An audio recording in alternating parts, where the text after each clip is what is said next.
In Deuteronomy 28 verse 64, Yahweh, the God of the Israelites only, said he would scatter the Israelites as punishment for breaking the covenant, and that they would be among all people of the earth and serve other gods. And in the book of Isaiah chapter 11 verse 11, one of the places the Israelites would be scattered to is Elam, which is India. The so-called East Indians are called Elamites in the scriptures.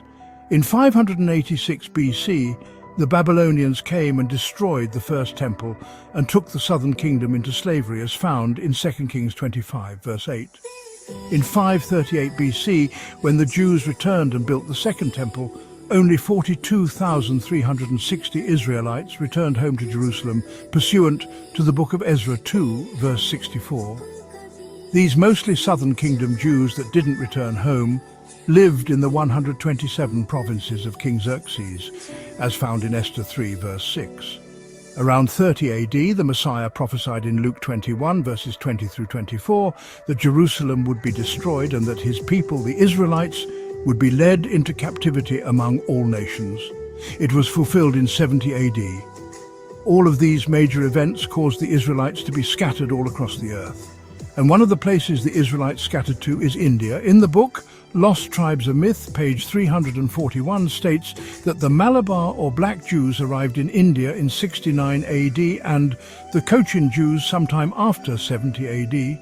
Page 342 states that a Cochin census report was found in 1901 that states a Roman ship found an Israelite colony already in Malabar in the 2nd century AD.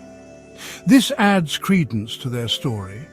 These Black Jews, as they were called, were given copper plates by the Hindu king at the time as a good gesture of peace, honor, trade benefits, and community rights, equivalent to those of the nobles in that region. It was signed by the Israelites in block Hebrew or the Aramaic square script. A Jewish or small hat traveller named Benjamin of Tudela visited Cochin in 1173 AD and documented his travels in his book, The Itinerary of Rabbi Benjamin Tudela. On page 65 he wrote, "Several thousand Israelites live here. The inhabitants are all black and the Jews also. The latter are good and benevolent. They know the law of Moses and the prophets, and to a small extent the Talmud and Halacha. And it's very important to note, he found no white Jews in India. That's very important to remember in this story." Another traveller, Henry Yule, a geographer, stated in his book, Cathay and Thither, Volume 1, that the Jews in the Malabar Principalities were of the tribe of Manasseh, and they had been there for over 1,000 years. But things began to change for the Jews on the Malabar coast, and it wasn't for the better. In 1452, a papal bull was issued by the Catholic Church of Portugal.